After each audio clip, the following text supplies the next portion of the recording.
2019 оны 11-р сарын 16-нд нэгэн Вьетнам бүсгүй Өмнөд Солонгос нөхрийнхөө гарт амь насаа алдсан.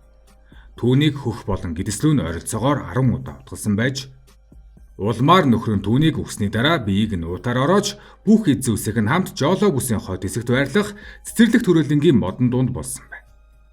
2020 оны 4-р сард хэргийг үйлдсэн нөхөр нь 15 жилийн хорих ялыг авсан. Шүүхэд танилцуулсан нотлох баримтууд нь гэмт хэргийн газрын зураг, тэдний олон улсын гэрлэлт мөн хэрэг толбогдсон хүнтэй ярилцсан мэдүүлэг орсон байна. Өмнөд Солонгосын олон улсын гэрлэлтийн хувьд энэ хэрэг нь Солонгост болсон анхны хэрэг биш байлаа. Жил бүр мянган гадаад эмэгтэйчүүдийг Солонгос ирчүүдтэй зуучлан танилцуулж, улмаар тэдний гэрлэлтэнд туслах үйлчилгээ нилээдгүй олон байдаг. Энэ төрлийн үйлчилгээ нь Өмнөд Солонгос зөвшөөрөгдсөн төдийгүй заримдаа орон нутгийн засаг захиргаанаас санхүүгийн дэмжлэг хүртэл үзүүлдэг байна.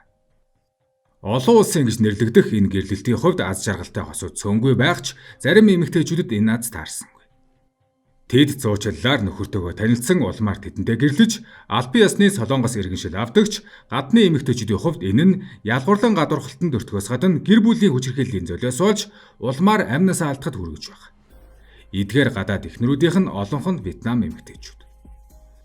Нэгдүгээр Солонгосын хөдөө орон нутагт хүйсийн харьцаа тэнцвэргүй байгаа бөгөөд хүн амын хөгшрөлт ихэнх хувийг эзэлж байна.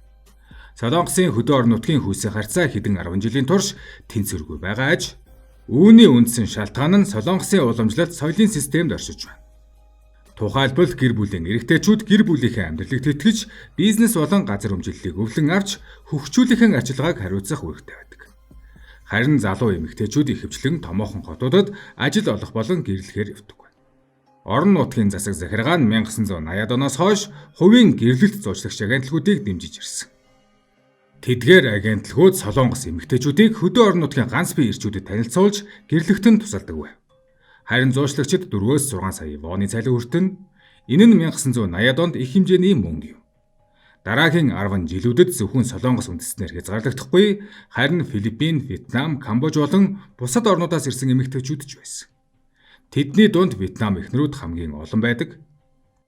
2018 онд Солонгос ирчүүд болон хөлийн чанддах гэрлэлтийн дотор Вьетнам эмэгтэйчүүд 40 орчим хувийг эзэлж байна. Үүний нэг шалтгаан нь эдийн засагтай холбоотой. 2017 онд Өмнөд Солонгосын дотоодын нийт бүтээгдэхүүн нэг хүнд ногдох хэмжээ нь $39,500 байсан бол Вьетнамынх $7,000 байв.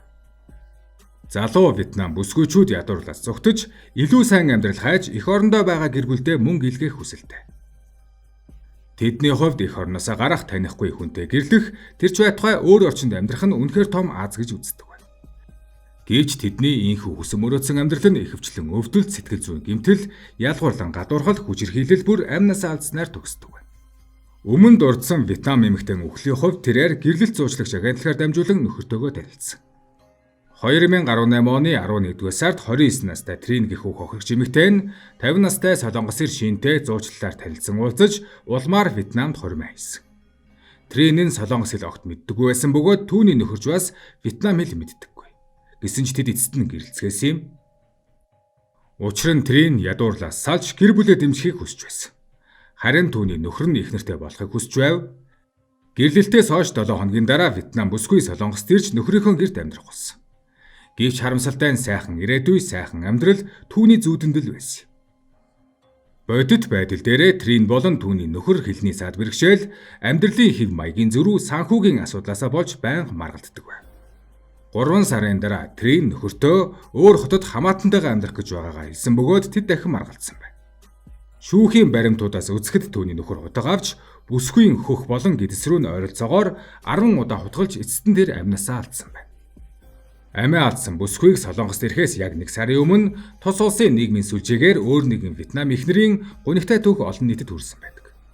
2019 оны 7-р сарын эхээр Солонгос нөхөр нь Вьетнам эхнэрээ зодож буй бичлэг интернетэд байршсан нь Өмнөд Солонгосын ард иргэдийн дунд ихээхэн бохимдол үүсгэсэн юм. Тус видеонд 2 настай хүүхэд бас орсон байв.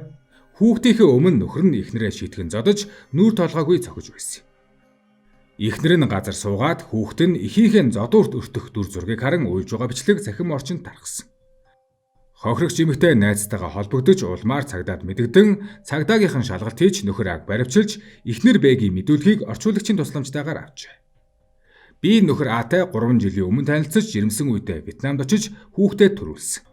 2019 оны 6 дугаар сард Солонгос руу иргэн ирж нөхрийнхөө гэрт амьдрах болсон.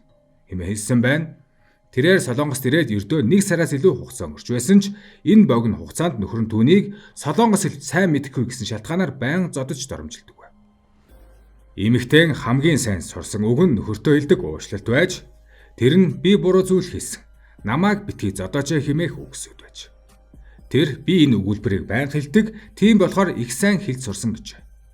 Гэр бүлийн хүчирхийлэлд доромжлол тэрж бүхэл амнаас алдах явдал нь өмнөд Солонгост амьдарч буй олон гадны эхнэрүүдийн нүүр тулаад буй харгас үнэн юм. 2018 онд Солонгосын үндэсний хүний эрхийн комиссаас гаргасан тайланд дурдсанаар гэрэлсэн цагаач эмэгтэйчүүдийн 10 хүн тутмын 4 нь гэр бүлийн хүчирхийлэлд өртсөн гэж. Тэд бие махбодын хүчирхийлэлд өртөж амь насанд нь аюул учруулж болох элдэг зүйлсээр цохиж зодуулж бас бэлгийн хүчирхийлэлд өртөө зогсохгүй мөн сэтгэл зүйн болон үгээр дарих доромжлолыг ч төсвөрлөж байдаг. Зарим нь өдөр тутмын амьдралын зардал халаас нэмэгүүлж авч чаддаггүй.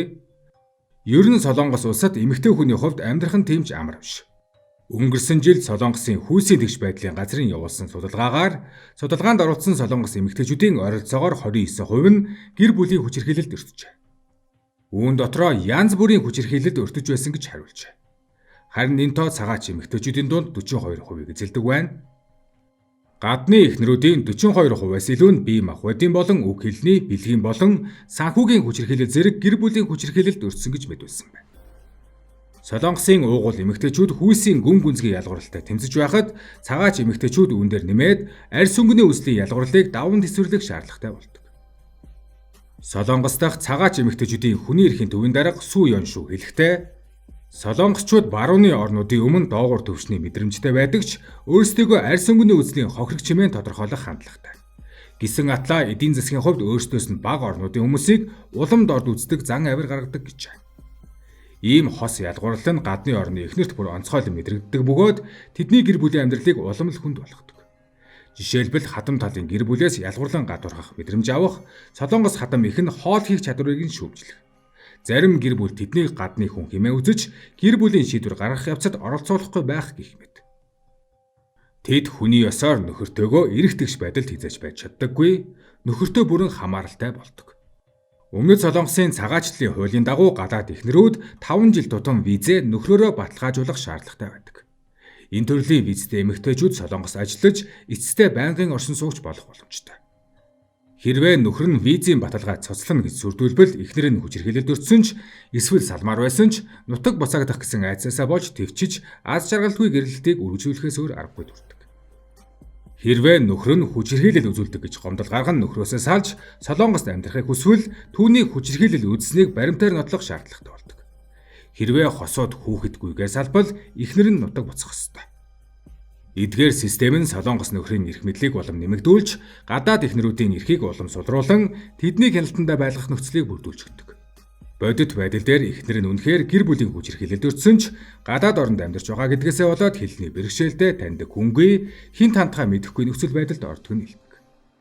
2017 онд Өмнөд Солонгосын үндэсний хүний эрхийн комиссийн хийсэн судалгаагаар гэр бүлийн хүчирхийлэлд өртсөн гадаад эхнэрүүдийн ихэнх нь энэ тухайга хиндэж хэлж байгаагүй гэж мэдүүлсэн байна. Тэд ичхүүртэй санагдсан, хинд хэлэхээ мэдэхгүй байсан, хэллээч ямар нэгэн өөрчлөлт гарахгүй гэж бодсон хэмээн хариулжээ. Гисэн хэдий ч Өмнөд Солонгосын засгийн газар гадаад эхнэрүүдийн эсрэг хүчирхийллийг бууруулахын тулд зарим нэг арга хэмжээг авч эхэлсэн байна.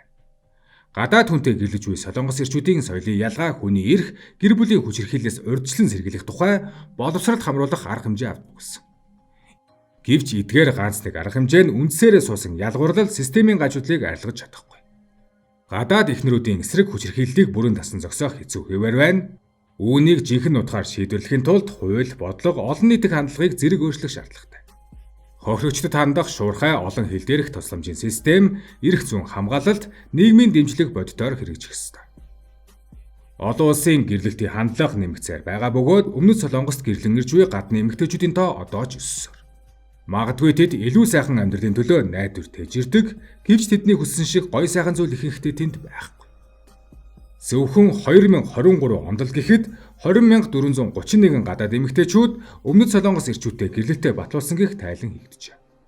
Үүний 28% нь вьетнамчууд байсан бол 17% нь Хятад, 10% нь Тайланд гэх мэтээр хөвөрсөн ба 29-с 37 настай бүсгүйчүүд байжээ.